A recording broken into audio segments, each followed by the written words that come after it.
नमस्कार मित्रों, मैं हनुमान सोनी। सबसे पहले तो आप सभी को आज माघ शुक्ल पंचमी, बसंत पंचमी, माँ सरस्वती की पूजा वाला दिन आप सभी को हार्दिक शुभकामनाएं देता हूं और माँ सरस्वती से यही प्रार्थना करता हूं कि ऋग्वेद वेद की वो तीनों बातें आपकी जिंदगी में समा दे।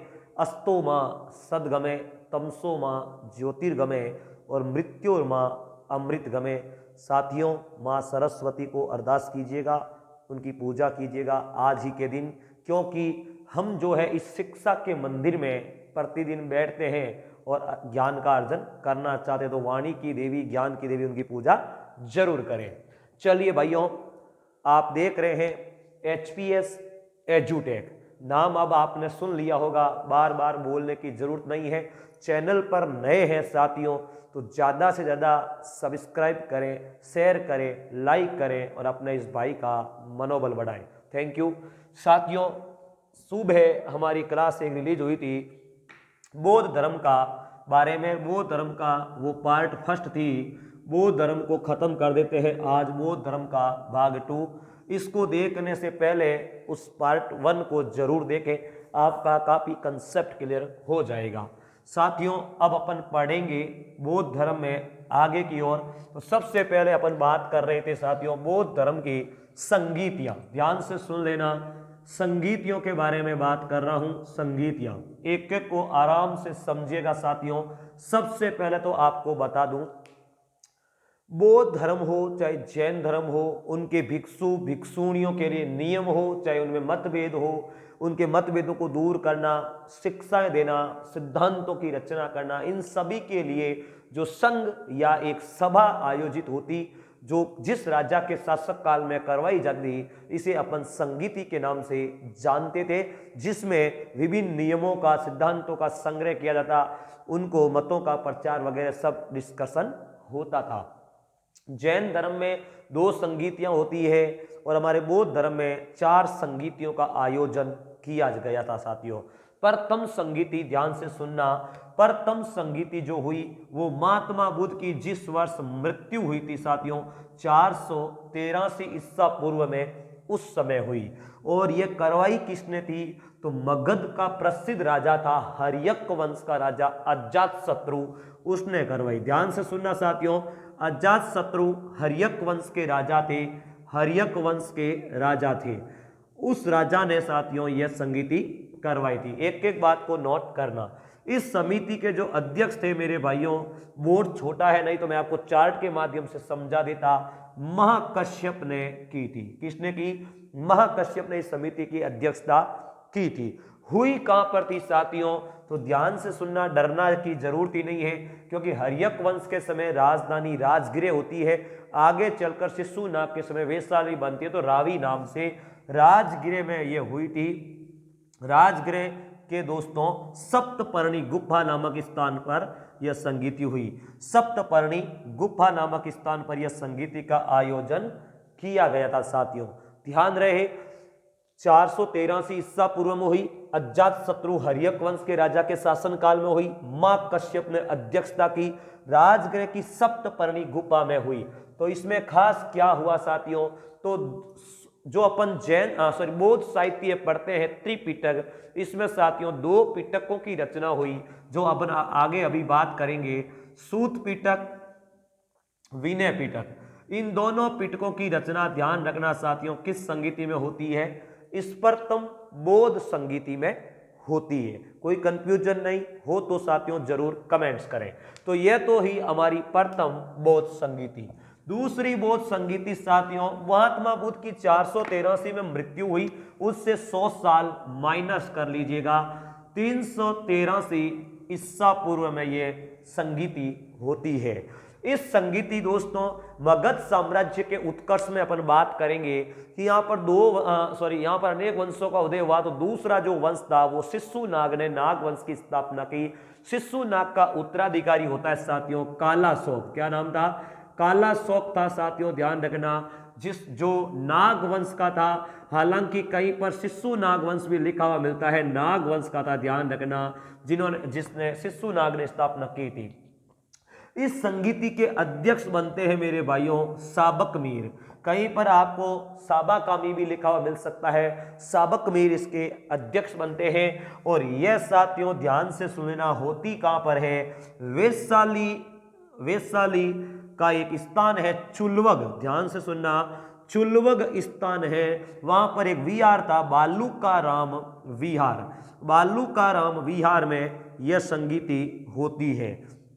जितना समय मिलता है साथियों आपके सामने हाजिर हो जाते हैं, इसलिए कम समय में ज़्यादा से ज़्यादा प्रोवाइड करवाने की कोशिश करेंगे। थोड़ा कॉमन सेंस रखें, हरदम आपके साथ ये भाई तैयार रहेगा। कोई भी एजुकेशनल समस्या हो कमेंट्स करें, HPS एजुटेक यूट्यूब पर जाकर सर्च कीजिएगा, HPS एजुटेक, educational related general science, GK, history, politics, geography, economics, all subjects की साथियों आपके सामने टीम तैयार रहेगी। भरोसा रखिएगा, ऑनेस्टली अगर विश्वास नहीं हो तो आप छोड़ दीजिएगा चैनल को। चलिएगा, बालूकाराम विहार में यह संगीति हुई थी साथियों।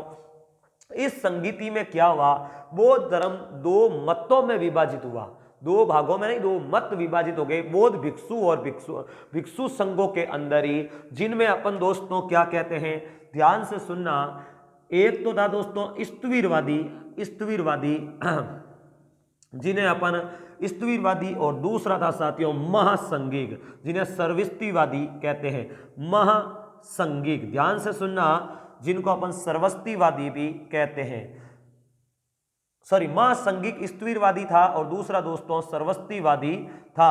सर्वस्तिवादी दूसरा मत प्रचलित हुआ, तो यानी दो भागों में विभाजित हो गया, महासंघिक यानी स्तवीरवादी और दूसरा सर्वस्तिवादी। इन दो भागों में दो मतों में विभाजन हुआ। दो भाग नहीं है बौद्ध धर्म के, दो मत है साथियों, इसमें दूसरी संगीति में हुआ। तो 313 ईसा पूर्व कालाशोक नागवंश, शिशु नागवंश वाला जो शासक था कालाशोक के समय हुई, साबक मीर ने करवाई थी, अध्यक्षता की, वैशाली के चुलवग नामक स्थान पर हुई, जहां बालूकाराम विहार। ध्यान रखिएगा दोस्तों, मैं आगे बात नहीं करूंगा, एक देखो ये यहां पर शब्द आया विहार, और दोस्तों एक आता है चैत्य। ध्यान से सुनना, बौद्ध धर्म में दोस्तों पूजा स्थल जो होता है उसको चैत्य कहते हैं, और निवास स्थान भिक्षु भिक्षुणियों का जो होता है उन्हें विहार के नाम से जाना जाता है। चलिए, स्तवीरवादी महासंघिक एक ही है और सर्वस्तिवादी अलग है साथियों, इन दो मतों का प्रचलन हुआ। चलिए आगे बात करता हूं भाइयों, तो देखो तीसरी बौद्ध संगीति में क्या होता है। तीसरी बौद्ध संगीति, ध्यान से सुनिएगा, तीसरी बौद्ध संगीति जो होती है उसके लिए शासन काल दोस्तों अलग अलग है। कई जगह पर 250 लिखा हुआ है, कई जगह पर 251 लिखा हुआ मिलता है, कई जगह पर 255 लिखा हुआ मिलता है। तो थोड़ा ध्यान रखिएगा भाइयों, माध्यमिक शिक्षा बोर्ड में 250 ईसा पूर्व है, कहीं पर आपको 251 ईसा पूर्व लिखा हुआ मिलता है। कुछ ऑथेंटिक्स बुक्स है जिसमें 255 भी लिखा हुआ है। तीनों ही तिथियों को ध्यान रखिएगा। यह हुई थी साथियों मौर्य वंश के सम्राट अशोक के समय, सम्राट अशोक के समय हुई थी संगीति का आयोजन हुआ था। अशोक पहले शैव और सूर्य का उपासक था, हर्षवर्धन की तरह बाद में बौद्ध धर्म का अनुयायी हो गया था साथियों। ध्यान रखना, यह जो है साथियों, इसमें अध्यक्षता किसने की थी, मोगलीपुत ने की थी। किसने की साथियों, मोगलीपुत ने इसकी अध्यक्षता की थी। समझ पा रहे हैं आप बात साथियों, मोगलीपुत ने इसकी अध्यक्षता की। साथियों ध्यान से सुनना, यह मोगलीपुत ने एक बौद्ध साहित्य ग्रंथ लिखा था जिसका नाम था कथावत्थु। यह थोड़ा ध्यान रखना साथियों, ध्यान से सुनना, मोगलीपुत ने कथावत्थु ग्रंथ लिखा था। ये मोगलीपुत ने जिन्होंने इसकी अध्यक्षता की थी। इसमें क्या होता है साथियों, एक नवीन पिटक की रचना होती है, अभिधम पिटक। अभिधम पिटक की रचना हुई थी इस बौद्ध संगीति में। कंसेप्ट क्लियर हो गया। तीसरी बौद्ध संगीति 250 या 251 255 ईसा पूर्व सम्राट अशोक के समय हुई थी। हुई कहां पर थी, पाटलिपुत्र। ध्यान से सुनने का साथियों, पाटलिपुत्र का एक विहार था अशोकाराम विहार। अशोकाराम विहार में यह बौद्ध संगीति होती है, कोई कंफ्यूजन नहीं। चलिए, सम्राट अशोक के समय हुई, अशोकाराम पाटलिपुत्र में विहार था, वहां हुई। मोगलीपुत अध्यक्षता करते हैं। कथावत्थु इनका प्रसिद्ध ग्रंथ है। अभिधम पिटक की इसमें रचना होती है। चलिएगा अब दोस्तों देखिएगा चौथी बोध संगीति की बात करते हैं आपके सामने। तो चौथी बोध संगीति होती है साथियों 1 ईस्वी में, यानी कि एडी एनो डोमिनी जिन्हें कहते हैं। साथियों ध्यान से सुनिएगा, यह संगीति कुषाण वंश के राजा कनिष्क के समय होती है, कनिष्क के समय होती है। याद रहेगा, कुषाण वंश के राजा थे। इसकी अध्यक्षता करता है साथियों वसुमित्र अध्यक्षता, ध्यान रखना। और साथियों उपाध्यक्ष जो था वो अश्वघोष था, ध्यान रखना, अश्वघोष था साथियों, अश्वघोष। एक एक बात को समझना भाइयों, होती कहां पर है? कश्मीर के कुंडल वन में होती है, याद रहेगा। चलिए क्या खास हुआ साथियों इसमें बौद्ध धर्म 2 भागों में बंटा था, बौद्ध धर्म 2 भागों में विभाजन हो गया था। पहला भाग था साथियों हीनयान, दूसरा भाग था महायान। समझ पा रहे हैं आप साथियों? हीनयान या महायान, कंसेप्ट क्लियर हो गया। चलिए अब साथियों देखो, एक बार सुनना पहले तो। चौथी बोध संगीति 1 एडी या ईस्वी में हुई, कुषाण वंश के राजा कनिष्क ने करवाई। अध्यक्ष था वसुमित्र, उपाध्यक्ष था अश्वघोष। कश्मीर के कुंडल वन में होती है। बौद्ध धर्म इस समय 2 भागों में विभाजित होता है, हीनयान और महायान। Concept clear? अभी क्लियर करवा देते हैं साथियों, थोड़ा नवीन जानकारी दे रहा हूं। वसुमित्र ने साथियों एक ग्रंथ लिखा था जिसको महाविभास या विभाषा शास्त्र कहते हैं। अश्वघोष ने ग्रंथ लिखा था जिन्हें बुद्ध चरित्र के नाम से जानते हैं। यह सब बौद्धिक साहित्य है साथियों। कश्मीर के इतिहास की जानकारी साथियों कल्हण की एक पुस्तक है, बहुत फेमस है, राज तरंगिणी। इसमें मिलती है कश्मीरी इतिहास की जानकारी। कंफ्यूजन नहीं हो तो कमेंट करें, थम्स अप लाइक करें साथियों। चलिए आगे बढ़ते हैं साथियों, ध्यान से सुनिएगा। अपने आप को आपसे बेहतर कोई नहीं जानता। आप स्वयं अपने आप को पहचानिए कि हमारे अंदर क्या खूबी छिपी हुई है। साथियों मुझे पता है एक अच्छा इंसान जो होता है ना, वो दुनिया उसको महत्व बहुत कम देती है। ध्यान रखिएगा, एक अच्छे और सक्सेसफुल इंसान बनने के लिए कई सारी चुनौतियां, सागरों में दोस्तों आप स्थानीय पवनों से चलने वाली लहरें पढ़ते हो ना, ऐसी लहरों को पार करना होता है। तो अगर आपको जीवन में कुछ नवीन करना है साथियों, जो इस स्टेज पर ही नहीं किसी भी क्षेत्र में जो सक्सेसफुल हुआ है ना, उसके पीछे बहुत बड़े लंबे संघर्ष की कहानी है। ऐसे ही वो सक्सेस नहीं होता। नाम सुना होगा सम्राट अशोक। साथियों एक दिन उसने पशुओं की गोबर डाली थी, गायों की घोड़ों की गोबर डाली थी। ध्यान रख लेना, आगे चलकर हिंदुस्तान का ही नहीं दुनिया का महान सम्राट बना। तो जिंदगी में बहुत कुछ करना पड़ेगा, ऐसे नहीं होता भाइयों, ध्यान रखना। यह तो हुई 4 बौद्ध संगीतियां। अब साथियों देखो, बौद्ध साहित्य के बारे में बात करें तो ढंग से सुनना क्या बोल रहे हैं आपके सामने। देखो बौद्ध साहित्य को कहते हैं साथियों त्रिपिटक। क्या कहते हैं? त्रिपिटक। त्रि का मतलब 3, पिटक का मतलब होता है पिटारी, ध्यान रखना, या टोकरी। साथियों 3 पिटक थे, सूत पिटक, विनय पिटक और अभिधम पिटक। ध्यान से सुनना, अभिधम पिटक, सूत पिटक, विनय पिटक, अभिधम पिटक। साथियों सूत पिटक को एनसाइक्लोपीडिया ऑफ बुद्धा कहते हैं। बौद्ध धर्म का विश्वकोश कहते हैं शिक्षाओं का। ध्यान रखना, इसमें महात्मा बुद्ध की शिक्षाओं व सिद्धांतों का संकलन है। साथियों ध्यान से सुन लेना, महात्मा बुद्ध की शिक्षाओं व सिद्धांतों का संकलन है सूत पिटक में, याद रहेगा। विनय पिटक में भिक्षु भिक्षुणियों के नियमों का संकलन है। साथियों नियमों की रचना है, भिक्षु और भिक्षुणियों के संघ में नियमों की संकलन है। देखिए दोस्तों, जब संघ की बात आ गई तो मैं आपके सामने एक बात रखता हूं। संघ में प्रवेश लेने को उपसंपदा कहते थे। संघ में प्रवेश लेना उपसंपदा या प्रवज्या कहलाता था। साथियों ग्रस्त जीवन वाले जो साधु संत थे, भिक्षु थे, उनको परिव्राजक कहते थे, परिव्राजक, याद रखना यह भी बात। चलिए आगे बात करूं साथियों तो थोड़ा ध्यान रखना, आपके सामने एक बात रख रहा हूं कि यह जो संघ था, यह इसमें जो भिक्षु भिक्षुणी थे वो 4 भागों में वर्गों में बंटे हुए थे। पहले भिक्षु, दूसरा भिक्षुणी, तीसरा सामान्य उपासक, चौथी सामान्य उपासिका। याद रहेगा साथियों। चलिए अब देखो यहां पर जब संघ की बात ही आ गई तो मैं आपके सामने थोड़ी बातें और रख रहा हूं। देखो दोस्तों, एक ये नाम आपने सुना होगा आनंद, एक आपने नाम सुना होगा अंगुलीमाल। ध्यान से सुनिएगा क्या है।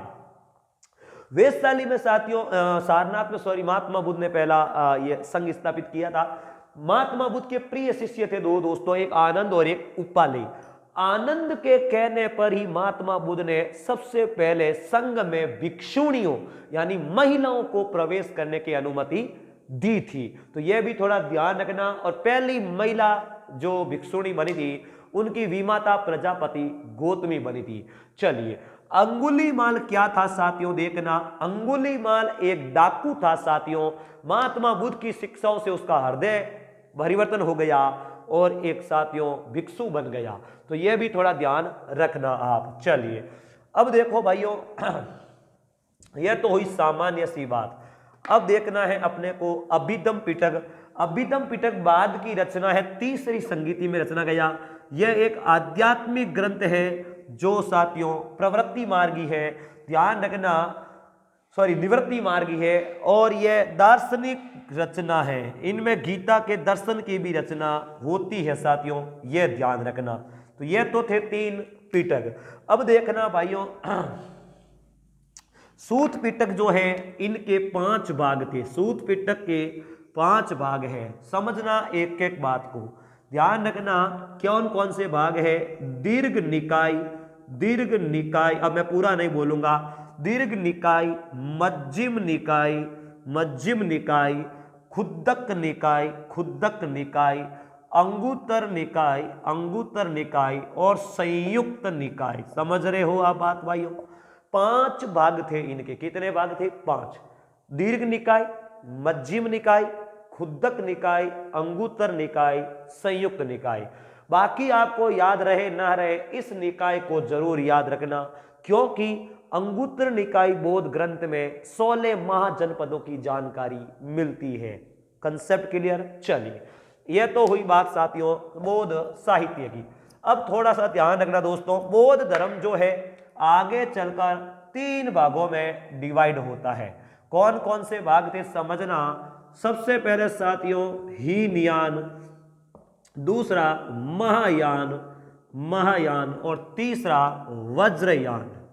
ध्यान से सुन लेना साथियों, वज्रयान।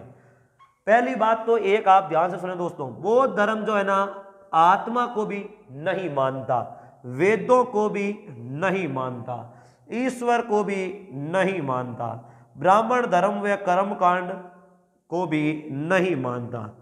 एक ही कंफ्यूजन है आत्मा वाली। बौद्ध धर्म आत्मा को भी नहीं मानता जबकि जैन धर्म आत्मा को मानता है। और यह वेद और ईश्वर को नहीं मानता है, इसका मतलब यह क्या है? नास्तिक है साथियों। समझ में आ गई बात आपको? चलिए तो मानता क्या है? तो पुनर्जन्म में विश्वास रखता है और साथियों कर्मवाद में विश्वास रखता है। दोनों में एक कर्म कांड है, एक कर्मवाद है। दोनों में फर्क है भाइयों। क्या?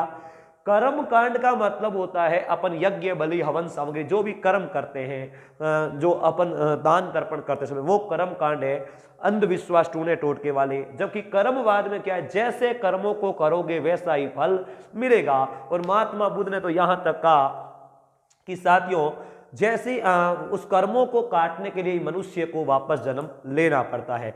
ध्यान से सुनना, महात्मा बुद्ध के साथियों त्रिरत्न जो थे, त्रिरत्न में बुद्धम संघ है। ध्यान से सुनना, यहां पर मैं बता देता हूं आपको। पहले त्रिरत्न पूछ ले आपको तो बुद्ध, धम्म और संघ, बुद्ध, धम्म और संघ है साथियों। लेकिन आपको 3 सिद्धांत पूछ ले तो प्रज्ञा, शील और समाधि है मेरे भाइयों। सुनना, आवाज पर ज्यादा ध्यान देना, कम समय में ज्यादा ऑफर। प्रज्ञाशील समाधि क्या है? तीन सिद्धांत है। Concept clear. उन्होंने 4 आर्य सत्य बताए दोस्तों। क्या बताया कि पहला दुख है, इसका मतलब संसार में चारों तरफ क्या है, दुख है। दूसरा इन्होंने कहा था दोस्तों कि दुख का कारण है, इसे प्रतीत्य समुत्पाद या हेतु कहा गया, जिनका मतलब होता है दोस्तों कि दुखों का कारण क्या है, तृष्णा है, निराशा है, इच्छा भाव बताया। फिर तीसरा दोस्तों दुखों का निरोध भी है, दुखों का निरोध है तो दुख निरोध कहा गया। चौथा दुखों का निरोध क्या है, तो दुख निरोध गामिनी प्रतिपदा, जिसे प्रतीत्य समुत्पाद मध्यम मार्ग यानी अष्टांगिक मार्ग की बात कही गई, जिसमें दोस्तों सम्यक आजीव अष्टांग मार्ग बताए, सम्यक आजीव, व्यायाम, समाधि, स्मृति, कर्मांत, इस प्रकार के कुल मिलाकर अष्टांगिक मार्ग बताए। उन्होंने साथियों महात्मा बुद्ध ने 10 सील बताए यानी शुद्ध आचरण वाले, जिनमें सत्य, अहिंसा, अस्तेय, अपरिग्रह, ब्रह्मचर्य, दोपहर के बाद भोजन का निषेध, भोग विलास की वस्तुओं से निषेध, सुखदायक वस्त्र पर नहीं सोना, इस प्रकार के कुल 10 सीलों की बात भी उन्होंने की थी। तो यह थोड़ा ध्यान रखिएगा। चलिए यह तो हुई बात। अब देखो साथियों अपन बात करते हैं हीनयान, महायान, वज्रयान के बारे में। क्या था, हीनयान साथियों परंपरावादी थे, वो परंपरावादी थे, वो परिवर्तन चाहते ही नहीं थे, वो परिवर्तन चाहते ही नहीं थे, यानी बुद्ध की शिक्षाओं या बुद्ध के रास्ता जो बताया गया था उसका कट्टर अंधानुकरण करने वाले हीनयान थे, और इसलिए इसका प्रचार क्या हुआ, कम हुआ साथियों। समझ पा रहे हैं मेरी बात। यह मूर्ति पूजा में भरोसा नहीं करते, बुद्ध के अवतार बोधिसत्व में भरोसा नहीं करते। चलिए यह साथियों परिवर्तनवादी थे, ये क्या थे, परिवर्तनवादी थे। इन्होंने साथियों बुद्ध की बताए रास्ते में थोड़ा परिवर्तन कर दिया, मूर्ति पूजा में भरोसा जगाया, बुद्ध को बोधिसत्व यानी अवतार के रूप में मानकर उनकी मूर्ति पूजा करते थे। कौन, महायान। इसलिए साथियों सर्वाधिक प्रचार किसका हुआ, इसी का हुआ। किसका हुआ, सर्वाधिक प्रचार जो विदेशों में हुआ वो महायान शाखा का हुआ। चतुर्थ बौद्ध संगीति कुषाण शासक कनिष्क के समय इस महायान का सर्वाधिक प्रचलन हुआ साथियों, और संस्कृत भाषा को अपना लिया गया। इस महायान संप्रदाय संघ का प्रसिद्ध ग्रंथ है साथियों प्रज्ञा पारमिता सूत्र, ऐसा कुछ नाम है, प्रज्ञा पारमिता सूत्र, थोड़ा ध्यान, प्रज्ञा पारमिता सूत्र महायान का ही है। आगे चलकर साथियों ध्यान रखना, तीसरा वज्रयान आ गया, जो क्या है, अंधविश्वास, टूना टोटका, हट, ऐसी अंधविश्वासी बातों पर ज्यादा प्रहार हुआ इस वज्रयान में। तो ये 3 भाग थे। अब देखना साथियों यहां तक भी बात रुकी नहीं, तो क्या हुआ, हीनयान भी आगे चलकर 2 भागों में डिवाइड हो गया। एक तो वैभाषिक और दूसरा सौत्रांतिक। ध्यान से सुनना, सौत्रांतिक 2 भागों में विभाजन हो गया था। बात करूं महायान तो यह भी कहां रुकने वाला था साथियों, यह भी आगे चलकर 2 भागों में बंट गया। एक तो माध्यमिकवाद, माध्यमिकवाद दोस्तों, माध्यमिकवाद जो हमारे नागार्जुन वाला, क्योंकि महायान का सर्वाधिक प्रचार होता है साथियों कनिष्क के समय, और नागार्जुन कब का था, कुषाण शासक कनिष्क के समय ही था। और दूसरा आ गया साथियों विज्ञानवाद, विज्ञानवाद। तो थोड़ा ध्यान रखना, आगे चलकर यह भी विभाजित हो जाते हैं। चलिए यह तो बात हुई साथियों हमारी खत्म। अब देखो और कुछ क्या है बौद्ध धर्म के बारे में। तो दोस्तों बौद्ध धर्म से कुछ श्रीलंका से जानकारी प्राप्त होती है, क्योंकि आपको पता है तो अशोक ने अपने पुत्र महेंद्र व संघमित्रा को राजा तिस के दरबार में भेजा था बौद्ध धर्म का प्रचार करने के लिए। तो वहां से श्रीलंका से बौद्ध धर्म के इतिहास की जानकारी कैसे मिलती है, दीपवंश व महावंश साहित्य से। यह श्रीलंका यानी सिंहली साहित्य है साथियों, श्रीलंका को सिंहल कहते थे, तो सिंहली साहित्य है, कोई कंफ्यूजन नहीं होनी चाहिए। इसी प्रकार दोस्तों कंग्यूर, कंग्यूर व तंग्यूर, कंग्यूर व तंग्यूर ध्यान रखना, यह साथियों तिब्बती साहित्य है, इससे भी बौद्ध साहित्य की जानकारी मिलती है। चलिए अब देखते हैं साथियों और क्या खास है। तो देखो साथियों बौद्ध धर्म में क्या होता था, जो भिक्षु भिक्षुणी प्रसिद्ध होते हैं उनकी मृत्यु होने पर उनको एक समाधि के रूप में दफनाते समय उनके ऊपर एक अर्ध गुंबदाकार आकृति बनाई जाती, जिन्हें स्तूप की संज्ञा दी जाती थी। ऐसे समझ पा रहे हैं आप। सम्राट महान ये महात्मा बुद्ध के भी बताया जाता है कि शरीर के अवशेषों को 8 भागों में विभाजित कर स्तूप में सुरक्षित रखा गया। मैं आपको जानकारी एक बताना चाहता हूं साथियों कि विश्व प्रसिद्ध बौद्ध स्तूप जो है बोरोबुदुर का बौद्ध स्तूप है, ध्यान रखना, बोरोबुदुर का बौद्ध स्तूप है भाइयों, बोरोबुदुर का बौद्ध स्तूप है। और ये है कहां पर? जावा इंडोनेशिया में है, जावा इंडोनेशिया में है भाइयों, ध्यान रखना। और ये जो है ना बनाने वाले कौन थे? शैलेंद्र वंश के राजा थे, शैलेंद्र वंश के राजा थे। समझ पा रहे हैं आप मेरी बात? शैलेंद्र वंश के राजा थे। ओके साथियों, चलिए यह तो बात हो जाती है आपकी बोरोबुदुर के स्तूप में।